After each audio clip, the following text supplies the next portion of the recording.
My dear students, class 12th mathematics में जो आपका थर्ड चैप्टर चल रहा था मैट्रिसेस, प्रीवियस वीडियोज में मैंने आपको बताया था मल्टीप्लिकेशन ऑफ मैट्रिसेस।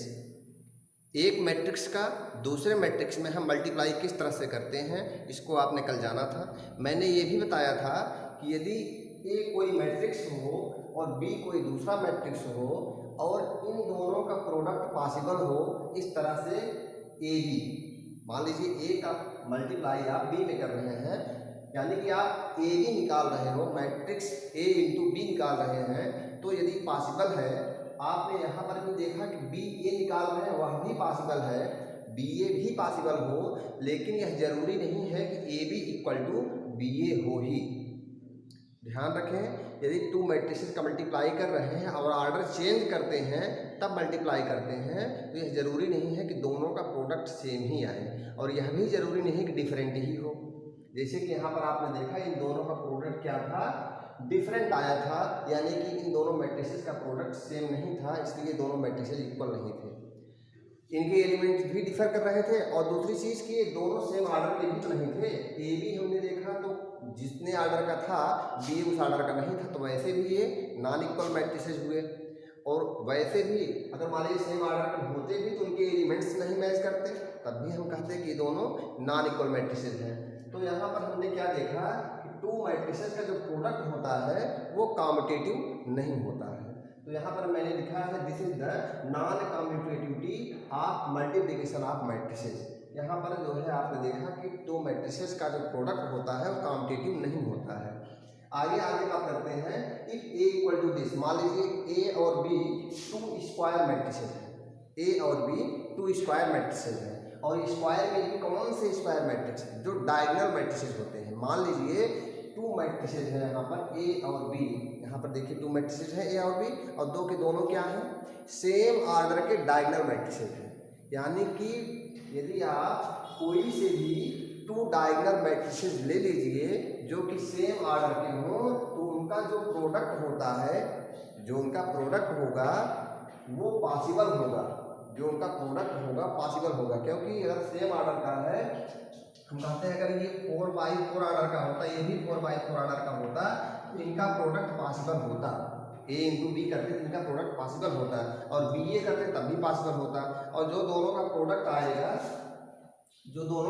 आएगा वो प्रोडक्ट सेम ही होगा, ये भी पक्का है।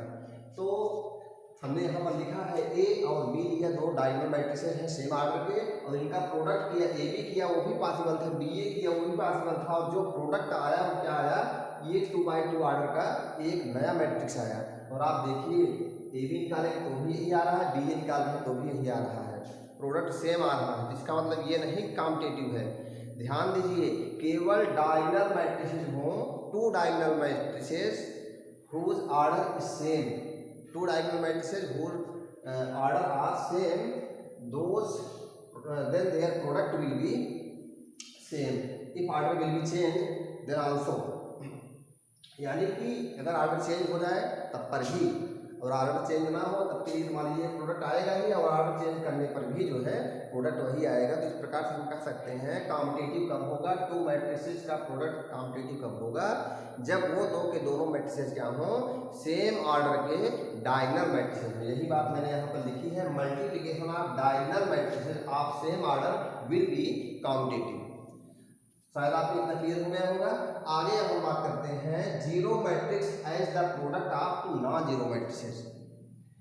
दो नॉन जीरो मैट्रिसेस हों, कितने नॉन जीरो मैट्रिसेस हैं, टू नॉन जीरो मैट्रिसेस हों, उनका जो प्रोडक्ट होता है वो जीरो मैट्रिक्स हो भी सकता है और नहीं भी। कैसे, यहाँ पर आपने देखा ये ए और बी दोनों नॉन जीरो मैट्रिसेस थे, और इनका प्रोडक्ट आपने देखा था कल, इसको मैंने कल सॉल्व किया था, ए बी जो निकाला था अथवा जो बी ए निकाला था वो जीरो मैट्रिक्स दो के दोनों नहीं थे। हमने बताया ना, ए और बी का जब प्रोडक्ट करेंगे तो इन दोनों का प्रोडक्ट जो है जीरो मैट्रिसेस हो भी सकता है, जीरो मैट्रिक्स हो भी सकता है और नहीं भी।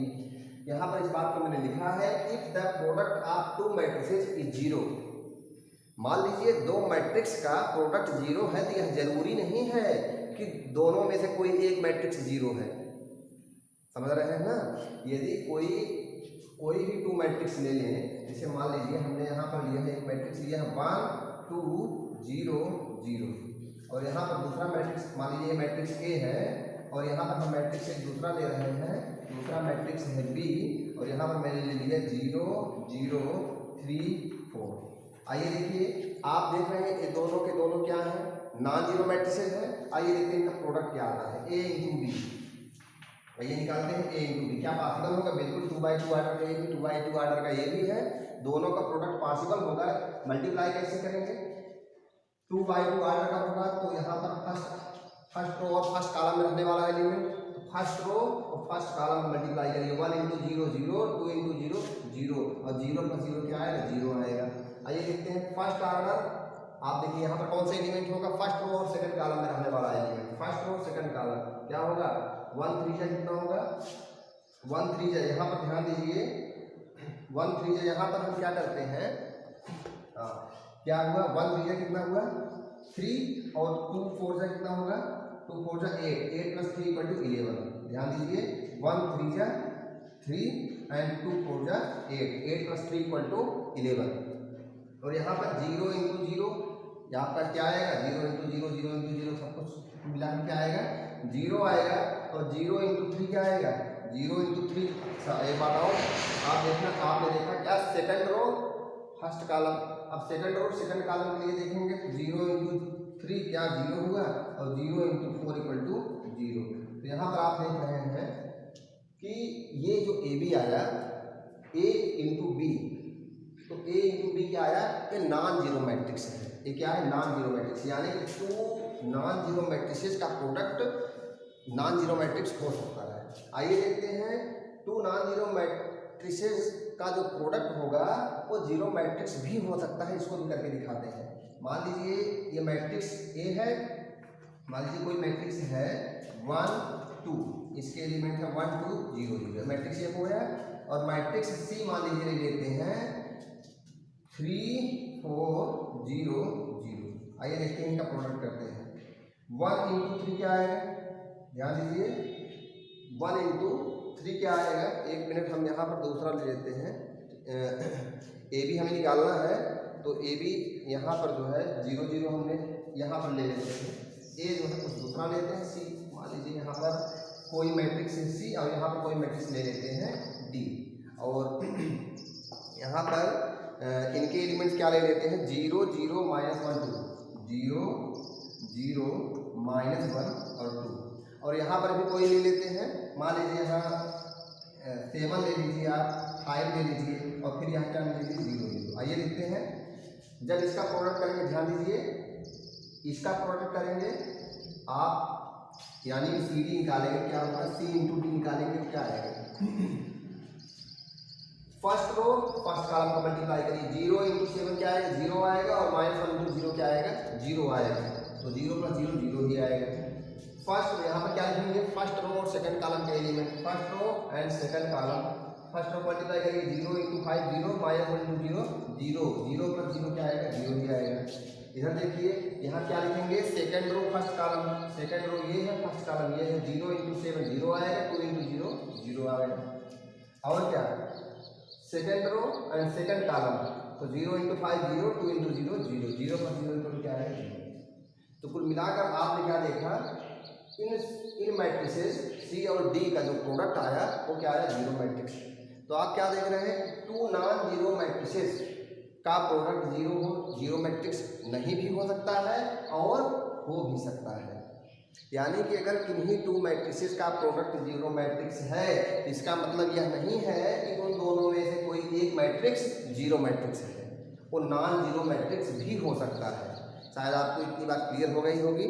यही बात मैंने यहाँ पर लिख दिया है, if the product of 2 matrices is zero matrix, it is not necessary that one of the matrices is a zero matrix. उन मैट्रिसेस में कोई एक जो है जीरो मैट्रिक्स होगा, यह जरूरी नहीं है। शायद आपको इतना क्लियर हो गया होगा। आइए अब बात करते हैं properties of multiplication of matrices. इसको इरेज कर देते हैं। आइए देखते हैं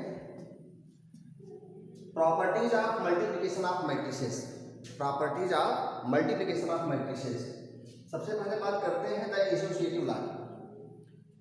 मान लीजिए A capital B and capital C are three matrices, A B and C are three matrices, any three matrices, और इस तरह से हो कि A into B whole into C equal to A into B into C हो, यानी कि पहले ए बी का प्रोडक्ट कर दें, जो वैल्यू आती है दैट मैट्रिक्स इंटू सी, और यदि हम बी और सी को मल्टीप्लाई करें, बी इंटू सी करें, और जो कुछ भी आए अगर उसको मल्टीप्लाई करें मैट्रिक्स ए में, तो जो प्रोडक्ट आएगा वो पहले वाले प्रोडक्ट के इक्वल होगा, यानी कि A into B whole into C यदि करें और बी इंटू सी होल इंटू लेफ्ट से मल्टीप्लाई करें ए से, तो प्रोडक्ट सेम आएगा। लेकिन ये ऐसा तभी होगा यदि इक्वलिटी जो है वो डिफाइंड हो, यानी कि जो ये ए इंटू बी इंटू सी है ये पॉसिबल होना चाहिए,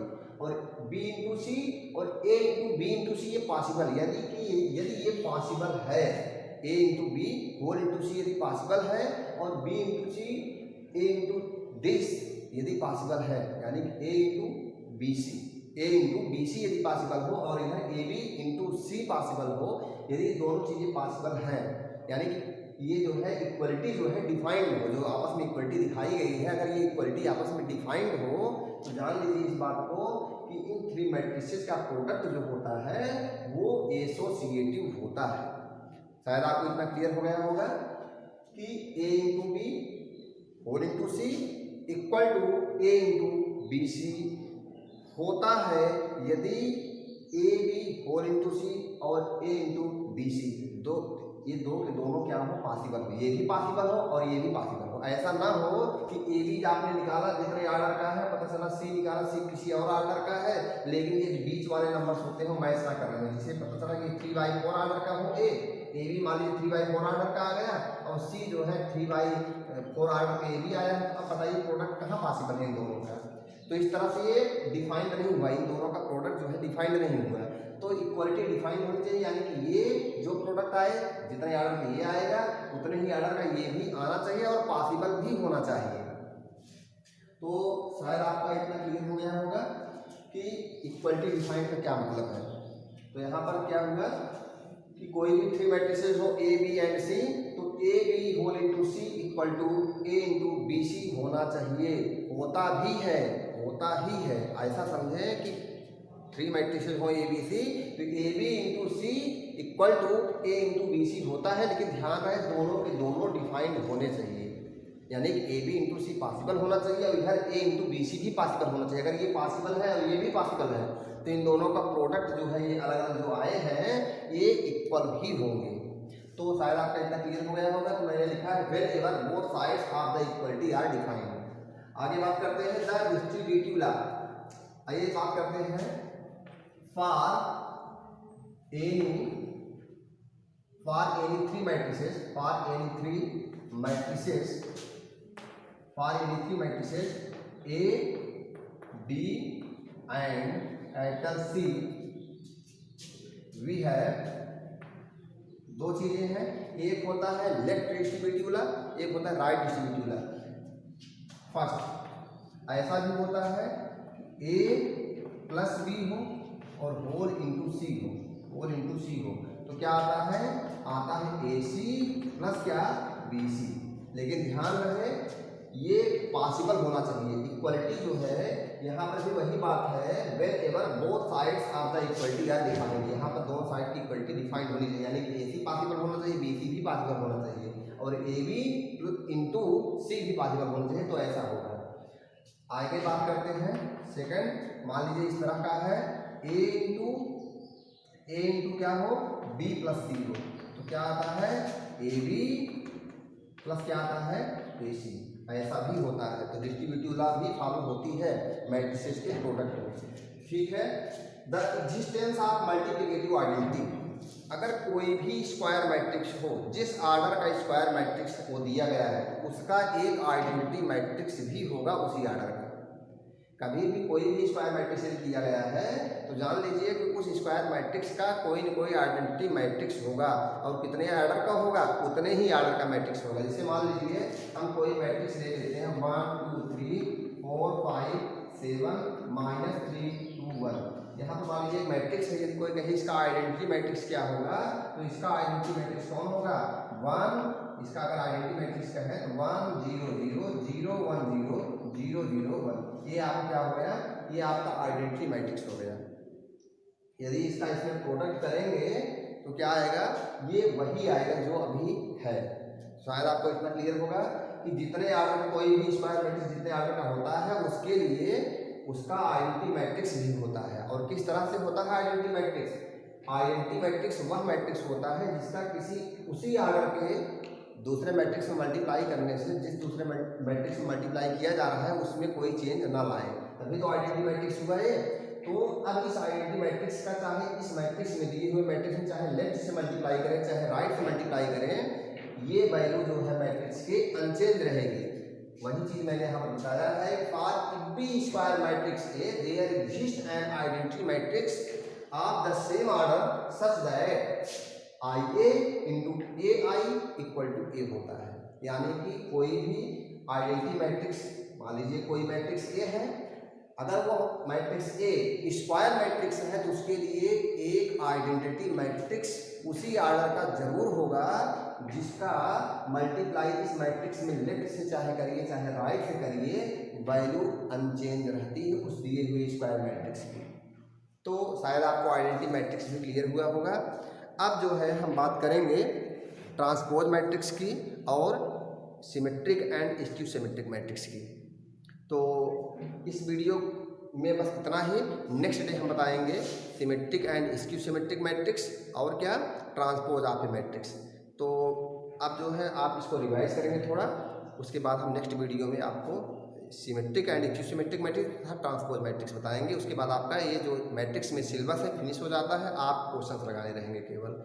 तो आप एक्सरसाइज 3.3 को सॉल्व करेंगे तब तक के लिए, और जो भी क्वेश्चंस हैं उसको सॉल्व करके आप जो है कमेंट करके बताइएगा, हम उसको चेक कर लेते हैं।